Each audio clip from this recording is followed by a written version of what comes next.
The scotch was older than the war. Marcus Vale poured 2 fingers into a cracked mug and set the bottle down on the table beside the recorder. Outside, the wind moved through the dead pines the way it always did this time of evening, low and patient, like something that had nowhere else to be. He pressed the button. "Hey, kid. If you're watching this, I didn't make it back." He paused, looked at the mug, which statistically is the way to bet. He picked up the mug and didn't drink from it, just held it. "I'm not going to apologize. I know that's what you want. I know that's what you've been waiting for, maybe since you were 9 years old, and I didn't come home from Cadris Foy. But if I apologize now, it means I was wrong, and if I was wrong, then everything I did after was just a man hiding. And I wasn't hiding, Dara. I didn't know how to be around people anymore. Around you especially." He set the mug down at drinking. "Your mother would have said it better. She always did." The recorder hummed. Marcus reached across the table and picked up a pair of dog tags on a chain, turned them in the lamplight. The name pressed into the metal was not his. SGT, Joel Hara. He rubbed his thumb across the letters once, then set them carefully down the way you set down something that has weight beyond its mass. "I joined the Thunderwatch because I was angry," he said. That's the honest version. I was 22 and my parents were dead, and I had more money than I knew what to do with and nowhere to aim any of it.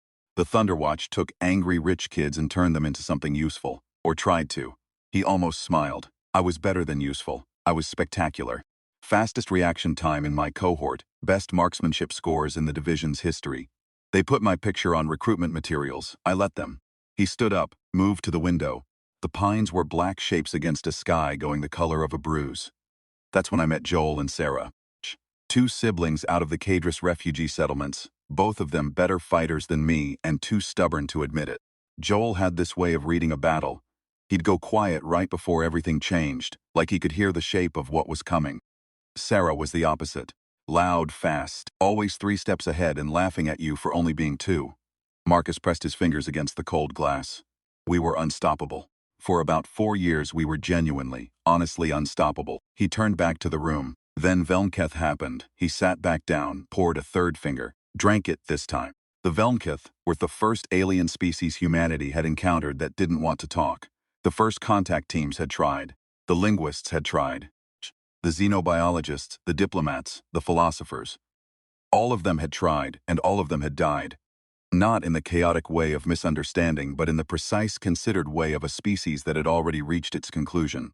The Velnketh communicated in motion, in formation, in the controlled geometries of their warships moving through space. The message they sent was architectural. "We have calculated your limit, and you are beneath it." They were very good at war. They had been doing it for 11,000 years. They approached it the way a craftsman approaches a beloved trade, with patience, with refinement, with a quiet pride in work done correctly. Their ships didn't attack so much as articulate. Their soldiers moved in interlocking patterns that made human squad tactics look like children chasing each other around a yard. At Velnif, the first real ground engagement, they overran 3 divisions in 6 hours. Marcus's unit was in the 4th. "We were holding the eastern relay station," he said to the recorder. "Command wanted it held because it bounced our comms across the whole hemisphere. Without it, 3 other units went dark. Joel and I had 112 people. The Velnketh sent a harvesting unit. That's what we called them, the ones they used for mop-up. About 40 of them, should have been nothing." He stopped. "I had been talking to a war correspondent. She'd been embedded with us for 2 weeks, and she wanted footage of a firefight, and I was 26 years old, and I liked the way she looked at me through her lens. So when the perimeter alarm tripped, I was standing in the open, not at my post. Standing in the open, making sure my silhouette looked good against the smoke." The wind moved through the pines. Joel covered my position. He went wide left to compensate for where I wasn't. And the Velnketh, they read the gap. They always read the gap. 2 of them broke the line and hit Joel from his blind side, and he went down before any of us could. Marcus stopped, set his hands flat on the table. He was dead before I got to him. He had Sarah's photograph in his vest pocket. He was always carrying it like a charm. He picked up the dog tags again. Sarah finished the fight. She was extraordinary, even then, even after. She took out the last 11 of them herself in about 4 minutes, and then she came and sat next to her brother's body and didn't say a word. Not to me. Not that day. Not the day after. Not for a long time. He set the tags down. I resigned my commission inside of a month. The Thunderwatch gave me a commendation. I threw it in the lake. He paused. Not a metaphor. There's a lake about 8 kilometers north of this cabin. It's in there somewhere. For 2 decades after Veln IV, Marcus Vale had lived in the cabin. He received the automatic income from the estate his parents had left him. He did not spend it. He chopped wood and maintained the cabin's systems and read books about subjects that had nothing to do with war. He built things out of scrap metal, small mechanical models, intricate and purposeless, assembled during the long evenings when the alternative was thinking. He sent no messages and received few. He was, in all the ways that mattered, gone. The Velnkith, meanwhile, had continued their approach. They moved slowly by human reckoning. Their war doctrine was geological: advance, consolidate, erase. Each system they took, they restructured, replacing its infrastructure with their own lattice architecture, their signal web, their particular silence. They were not cruel. Cruelty implies something personal. They were systematic, and the distinction was somehow worse. By the time Dura was 17, the Velnketh had taken 11 systems. By the time she was 22, she was in the Apex Response Corps, the new unified defense force built from the wreckage of everything the Velnketh had disassembled. She was, by all accounts, exceptional. Marcus learned this the way he learned most things now, from a delay. Sarah had reached out. The first contact in 9 years, a short message, clipped as a field report. Your daughter enlisted. 3 months ago, she's been assigned to the Kalen offensive. You should know, he'd sat with it for 2 days. Then he'd started taking the Car 7 down from the wall. The Car 7 was a submachine gun he'd carried at Veln Fee. He'd never been able to leave it in an armory, which was irrational, and he'd never been able to sell it, which was worse. For 20 years it had hung above the fireplace, clean and oiled, out of a compulsive habit he'd never examined too closely. He took it down and broke it open and went through it piece by piece, on the kitchen table. The way you check a thing you've been trusting your life to, without quite meaning to. The Kalen offensive was a trap. Everyone in the response corps knew it, and nobody was saying so in official channels. Because the alternative was saying that the Velnketh had predicted the whole campaign 3 months ago, and arranged the approach corridor specifically to funnel human forces into a harvesting geometry. If they said that out loud, the calculus became unacceptable. Either the Velnketh had a spy inside command structure, or they had simply modeled human strategic doctrine well enough to render it transparent. Neither answer was comfortable. Marcus had read the open-source tactical feeds for about 6 hours before he understood what they were walking into. He'd spent another hour being furious at how obvious it was. Then he'd gotten up and packed a bag. The Velnketh command lattice for the Kalan approach was anchored to a coordination vessel designated by human analysts as the still point. It was not a warship. The Velnketh didn't think in those terms. It was more like a nervous ganglion, the geometric center of their operational pattern, the point through which all their inter-unit communication was routed. Destroy it, and the harvesting units lost coherence. They didn't panic, the Velnketh didn't panic, but they fell back on local doctrine, which was conservative, which bought time. Getting to it was the problem. The response corps had tried twice. Both times the approach corridors had been pre-articulated. The Velnketh word for a trap was architectural, a series of positions that guided an opponent into a predetermined conclusion. The Corps had lost good people both times. They'd stopped trying. Marcus didn't plan to get to it cleanly. He was 61 years old and his knees hurt in cold weather, and his reaction time was not what it had been at 26. These were facts. He held them without illusion. What he also held: 20 years of watching, reading, thinking about a species that communicated in formation, a species that planned in geometry, a species that had never, in 11,000 years of warfare, encountered an opponent who did not, at some fundamental level, play by recognizable rules. He took a transport to Kalen Station under a civilian ID that was not fraudulent so much as 47 years out of date. He still had the old Thunderwatch clearance codes, not because they'd work, but because the cipher architecture was layered in a way the Ark's newer encryption had been built on top of, and there were seams. He found Sarah in the officers' section of the station's lower deck. She was standing at a tactical display, not looking at it, the way you don't look at something you've already memorized. She looked at him for a long moment. "You look terrible," she said. The Car 7. She'd spotted it in his bag before he'd even set it down. "You actually kept it. It's a good weapon. It's sentimental. There's a difference." But she didn't tell him to leave. He told her what he'd read in the feeds. He laid it out flat, no editorializing, just the geometry as he'd mapped it. The approach corridors, the predicted harvesting pattern, the position of the still point, the seam in the ark's electronic perimeter where an old clearance code might still echo through, the specific 3-minute window during the next cycle shift when the still point's outer defense lattice would be in low articulation. She listened without interrupting. When he finished, she said, "If you go in there, you don't come back." Probably not. The still point is surrounded by 6 defense units. They'll box you before you get within range. Not if I make noise early.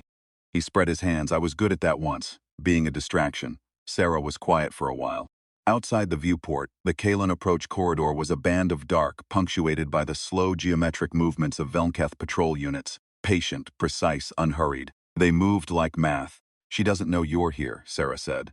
"I know. She's going to be furious." "I know." Sarah picked up a tablet and started entering coordinates.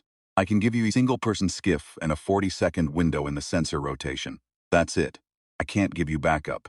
If I send people in with you, the geometry changes and they'll read it. One person is the point." She handed him the tablet. He looked at the window. He looked at the coordinates. "Sarah," he said. She turned away, back to the display she'd already memorized. "Don't," she said quietly. "Just go," he went. The skiff was small and fast and had no business being anywhere near a Velnketh command vessel. That was the bet. The Velnketh mapped their doctrine against opponents who fielded credible threats. A single unshielded light craft with a civilian transponder and 1 human aboard registered, in their geometric calculus, as something between an error and an irrelevance. They would account for it eventually. The window was how long eventually took.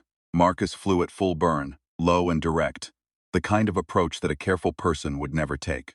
He had the Car 7 across his lap and Joel Hara's dog tags around his neck, and he was, to his own considerable surprise, not afraid. He had been afraid for 20 years, and the fear had taken a specific shape. The fear that he would be called upon to be something he no longer was, that the version of himself who'd stood in the open for a camera while Joel covered his position had hollowed out every version after, that he was a performance of a person. The still point grew in the skiff's viewport. It was enormous and still, the Velnketh aesthetic of controlled geometry expressed at ship scale. Every angle deliberate, every surface a statement. It did not look threatening. It looked like something that had already reached its conclusions. Marcus was 61 years old. He had spent 20 years alone, building small mechanical things, and he had thought about Veln IV every single day. Not as penance but because the mind goes where the mind goes, and his had decided, a long time ago, that there was an answer somewhere in the geometry if he looked long enough. He had found it. The Velnketh mapped everything. That was their gift and their constraint. 11,000 years of cataloging how other species fought had made them extraordinary predictors. But prediction requires a model, and a model is built from pattern. An opponent who behaves consistently gives you a pattern. An opponent who spent 20 years not fighting, not communicating, not doing anything that any strategic doctrine could interpret as meaningful. That opponent has no pattern, not a gap in the data, an absence. And an absence is not the same as empty. He keyed the ark's old cipher architecture 3 times before the still point's lattice read it as a handshake. It was not authorization. It was not a back door. It was a seam, the exact kind of artifact that gets left behind when one system is built atop another and nobody goes back to close the gaps. Because the gaps are theoretical and the enemy is real and urgent, and there is never enough time. He'd had 20 years. The still point's outer defense lattice dropped to passive for 11 seconds. 11 seconds was enough. The skiff hit the docking node at the angle Sarah's coordinates had specified. Not a breach, technically, but a position the Velnketh hadn't articulated against because the gap in their perimeter was 3 seconds older than their last mapping. They were extraordinary planners. They were not, it turned out, good at planning for the space between moments. He was through the outer hull before the defense units began to reorient. The interior of the still point was vast and eerily quiet, lit in the Velnketh frequency that sat just below human visible light range, which meant Marcus moved through what was effectively a luminous dark, reading shapes by the faint blue edge of things slightly too bright. He moved the way he'd learned to move at 22, before he'd learned to perform, before he'd learned that the crowd was watching. He moved quietly and he moved low, and he let the geometry guide him. Because the Velnketh built everything according to the same principles they fought by, and once you understood the principles, the architecture was a map. The coordination core was at the geometric center of the vessel. It took him 8 minutes.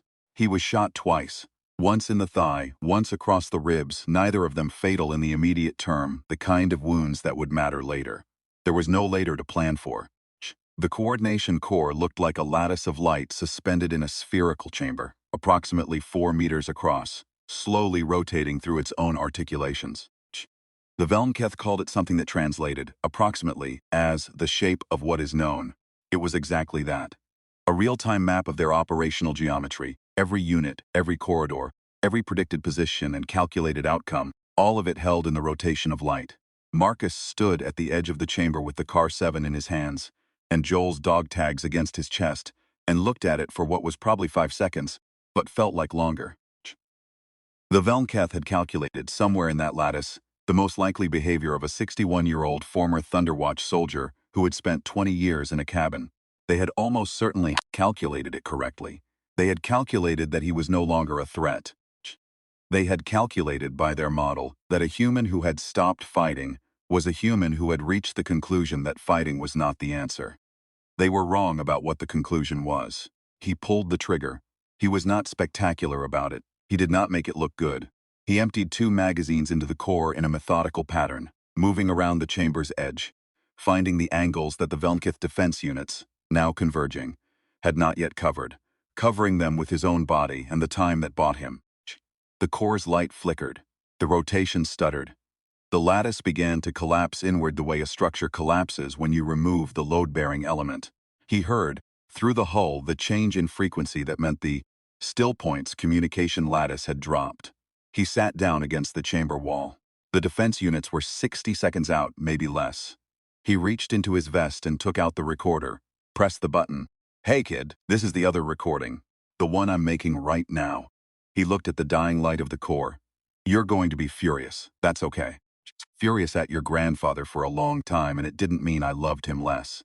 He paused. "Actually, it meant I loved him more. The fury comes from the exact same place." He coughed. "You're going to be fine. You're better at this than I ever was. You were always better at it.